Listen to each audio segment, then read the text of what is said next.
चलो बेटा question number 8 and 9 की बात करेंगे। तो 8 के अंदर अ पर्सन बाइज 50 लॉटरी के टिकट खरीदे जा रहे हैं 50। In each of which he chance of winning a prize is 1/100। Find the probability that he will win a prize at least one, exactly one, at least twice. अब ये question समझना बहुत ज़्यादा जरूरी, क्योंकि यहाँ पर ट्रायल हो रहे हैं बेटा 50, बहुत ज़्यादा ट्रायल है, 50 ट्रायल्स आर देयर, क्योंकि 50 लॉटरी के टिकट लिए है। और यहाँ पर probability of getting a prize, lottery के टिकट के ऊपर प्राइज मिलने का प्रोबेबिलिटी भी खुद दे रखा है, मतलब प्रोबेबिलिटी ऑफ सक्सेस आपके पास ऑलरेडी है, दैट इज 1/100। ठीक है, तो यहाँ पर आपका n है 50, p है 1/100, तो q अपने आप बन जाएगा 99/100। कैसे? तो 1 माइनस p। ठीक है, this is the probability of failure. अगर इसको प्रोबेबिलिटी ऑफ सक्सेस मानते हैं तो this is probability of failure. तो क्योंकि ये probability of winning a prize दे रखा है और आपको उसी के सिलसिले में प्रोबेबिलिटीज फाइंड आउट करनी है। Find the probability that he will win a prize, तो ये प्रोबेबिलिटी ऑफ सक्सेस बन जाएगा। ठीक है, अब हमारा जनरल फंक्शन क्या रहेगा? एन सी एक्स मतलब 50cx into P race to मतलब 1/100 raise to x into 99/100 raise to n minus x. N का मतलब क्या है? 50 माइनस एक्स। ठीक है, तो पहले का सॉल्यूशन लिखेंगे, दैट इज आपका x का कि एटलीस्ट वंस मतलब कम से कम एक बार उसको प्राइज मिल जाए। ऐसा भी हो सकता है कि 50 लॉटरी की टिकट है तो उसको एक भी प्राइज ना मिले, एक मिले, दो मिले, तीन मिले, 50 के 50 में प्राइज मिल जाए। तो यहां पर क्या पूछा है कि उसको कम से कम एक इसमें प्राइज मिले। तो अगर इस चीज की प्रोबेबिलिटी फाइंड आउट करनी है इस केस के लिए, तो आपके रैंडम वेरिएबल क्या क्या वैल्यूज लेंगे? कम से कम एक का मतलब क्या? 1 2 3 ऐसे लेकर तो 50 तक जाएगा।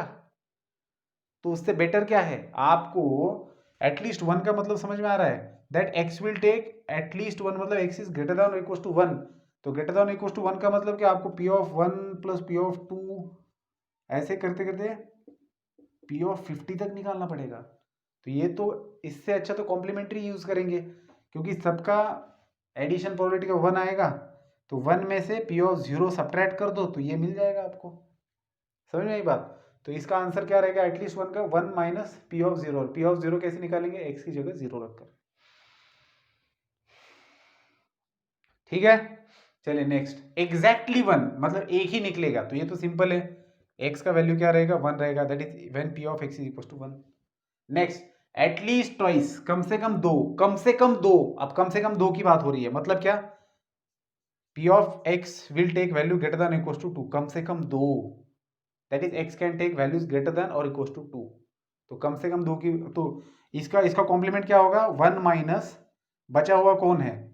X can take value two, तो टू के पहले के पी ऑफ जीरो और प्लस पी ऑफ वन। तो इसको देखो, इन दोनों का एडिशन करके फिर उसको सब्ट्रैक्ट करना है। तो अगर ब्रैकेट नहीं डालेंगे, सिर्फ इसको नेगेटिव करेंगे तो फिर गलत हो जाएगा। ठीक है, तो पी ऑफ टू से पहले की जितनी भी प्रोबेबिलिटीज है उनको आपको सब्ट्रैक्ट करना है।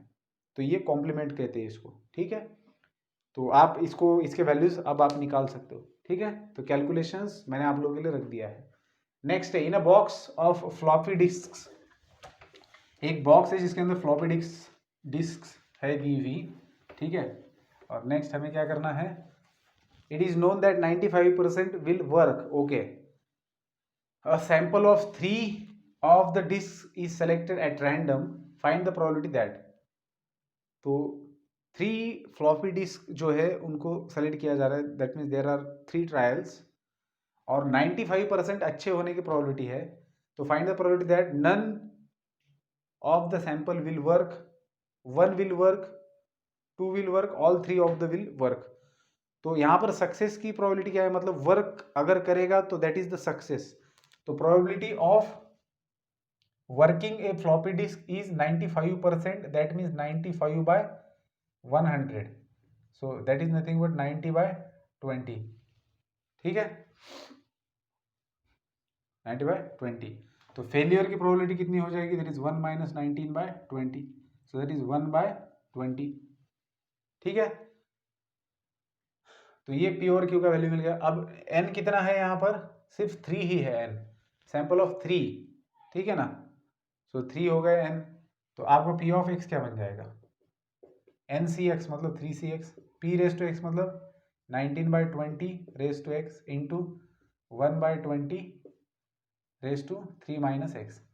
तो पहले इसके अंदर क्या निकालना है, नन विल वर्क, कोई भी वर्क नहीं करेगा मतलब सारी की सारी खराब होगी। तो इसका मतलब आपका रैंडम वेरिएबल वैल्यू रहेगा 0।